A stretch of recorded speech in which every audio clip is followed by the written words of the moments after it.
Je vous salue au nom du Seigneur. Que signifie être rempli du Saint-Esprit? Tel est le titre de cette vidéo. Il est différent d'avoir le Saint-Esprit, de recevoir le Saint-Esprit et d'être rempli du Saint-Esprit. Il faut bien discerner tout cela. Ce que nous devons savoir, c'est que la parole de Dieu nous cite plusieurs personnes remplies du Saint-Esprit. Et lorsque nous tentons de bien comprendre, nous pouvons définir ce qu'est être rempli du Saint-Esprit. C'est un moment spécial où le Saint-Esprit qui est en vous, ou qui vient en vous, réalise un miracle. C'est cela. Un moment spécial où le Saint-Esprit en vous, ou descendu en vous, réalise un miracle en vous. Par exemple, parlons de Jésus-Christ. Nous savons très bien que Jésus-Christ, dans Luc 4:1, a été rempli du Saint-Esprit. Cela ne veut pas dire qu'il n'avait pas le Saint-Esprit avant ce moment, car dans Matthieu 4:18, on dit déjà que c'est le Saint-Esprit qui a conçu un enfant en Marie. Donc il avait déjà le Saint-Esprit depuis qu'il était dans le sein de Marie. Lorsqu'il a grandi, à ses 12 ans, il avait toujours le Saint-Esprit en lui. C'est pourquoi, au temple, ses connaissances de la Sainte Écriture ont impressionné même les théologiens. Tout cela était l'œuvre du Saint-Esprit en lui. Dans Luc 4:1, on dit juste qu'il était rempli du Saint-Esprit, c'est-à-dire que le Saint-Esprit qui était déjà en lui a fait une œuvre puissante à ce moment précis. Il a fait des œuvres miraculeuses, lui permettant de jeûner 40 jours dans le désert, et ainsi de suite.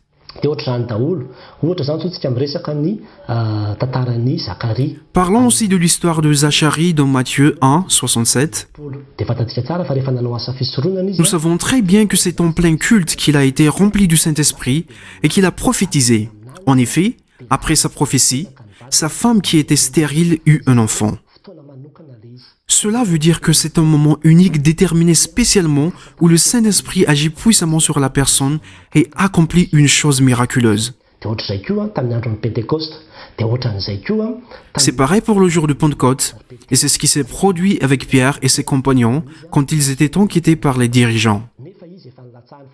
Ils ont reçu le Saint-Esprit au jour de la Pentecôte, mais au moment de l'enquête, lorsqu'il parlait, le Saint-Esprit qui était en lui a fait son œuvre puissante et il fut rempli du Saint-Esprit à ce moment-là. De ce fait, il a su répondre avec audace à ses enquêteurs dans Actes des Apôtres 4:8. Dans ce même chapitre 4 des Actes des Apôtres, versets 30-31, les membres de l'Église racontaient à Pierre, quand il arriva, qu'il avait tremblé de peur à cause des menaces qu'ils ont eues. Ils ont alors prié afin d'avoir la force pour prêcher l'Évangile. Ils ont été remplis par le Saint-Esprit. Il avait déjà le Saint-Esprit, mais à ce moment précis, le Saint-Esprit a fait aussi un travail puissant en eux. La maison a tremblé et des miracles se sont accomplis. C'était quoi le miracle?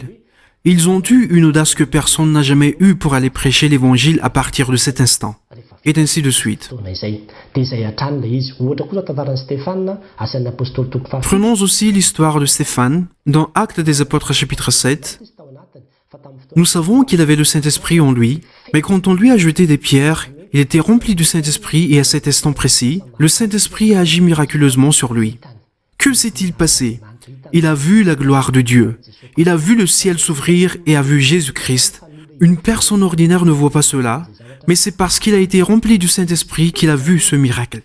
Pareil pour Paul, dans Actes des Apôtres chapitre 13, quand il y avait un homme appelé Bar-Jésus, qui écoutait son évangélisation pour le gouverneur. Cet homme était un faux prophète et un marabout.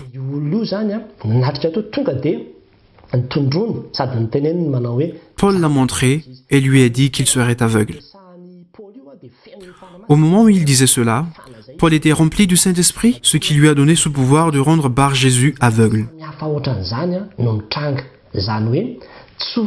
Tant de choses se sont produites.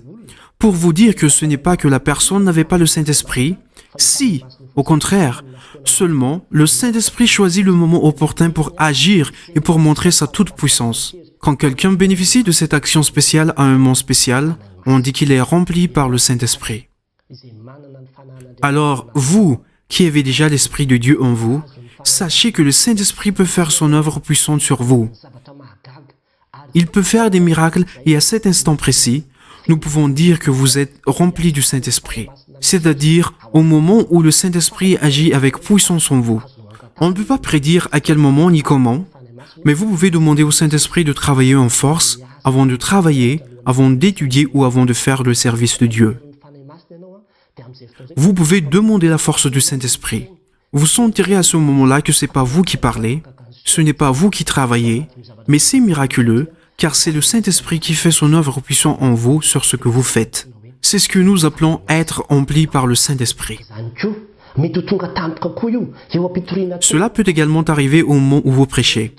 Comme à l'époque de Pierre, c'était au moment de l'évangélisation que le Saint-Esprit a fait son œuvre puissante, l'Esprit de Dieu qui était déjà en lui. Pareil, c'est au moment où vous accomplissez le service de Dieu que le Saint-Esprit qui est déjà en vous fera son action puissante. Vous êtes alors rempli par le Saint-Esprit. Lors de ces moments, il y a toujours des miracles. Il se peut qu'il y ait des guérisons, des délivrances, des gens qui parlent en langue inconnue ou des gens qui font des choses imaginables, des actes audacieux ou tant d'autres choses. C'est le fruit du Saint-Esprit à ce moment-là. Ces gens sont dits remplis du Saint-Esprit. Alors, prenez courage. Si nous regardons dans Éphésiens, c'est pareil.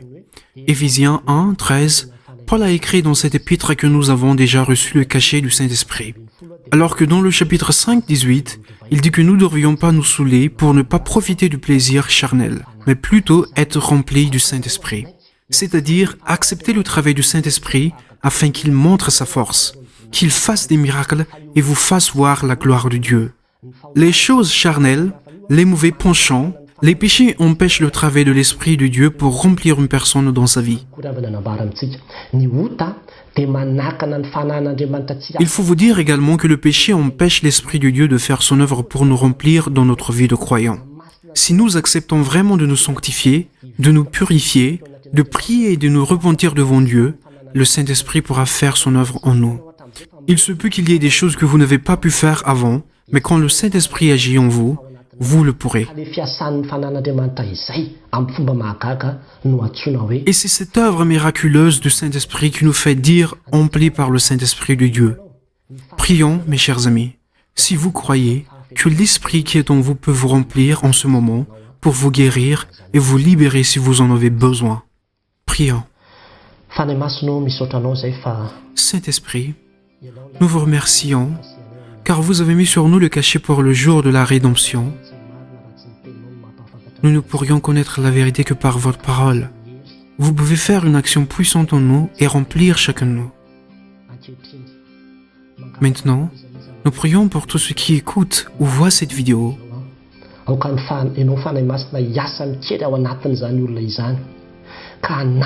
De faire un travail puissant en eux afin de les guérir et les libérer de tout ce qui les attache. Car quand vous faites une œuvre de remplissement, vous accomplissez toujours un miracle. S'il y a des personnes qui ont des maladies incurables, faites cesser leur douleur à cette heure et à cette minute et arrêtez la source de leur maladie pour que vos serviteurs guérissent. S'il y a des personnes stériles en cette heure et en cette minute, grâce à votre œuvre de remplissement en elles, elles auront des enfants et l'année prochaine, ils viendront les faire baptiser. S'il y a des personnes attachées par un lien quelconque, Saint-Esprit, en ce moment précis, faites votre œuvre, esprit de délivrance, esprit de vie, esprit de résurrection, qui détruit le joug et la prison et nous rend libres. S'il y a des personnes qui ne savent pas pardonner, en ce moment précis, ils y arriveront quand vous travaillez en eux. Travaillez en chacun de nous, faites un miracle pour démontrer votre gloire, afin que nous croyions que vous existez, que vous agissez en nous et que vous êtes vivants. Nous croyons tous en votre force qui agit dans notre vie quotidienne. Dieu qui est en nous dans notre service spirituel, dans notre travail quotidien et dans tout ce que nous faisons. Saint-Esprit, emplissez-nous, agissez en nous afin que nous voyions votre gloire tous les jours dans tous nos actes. Nous faisons cette prière au nom de Jésus-Christ. Amen.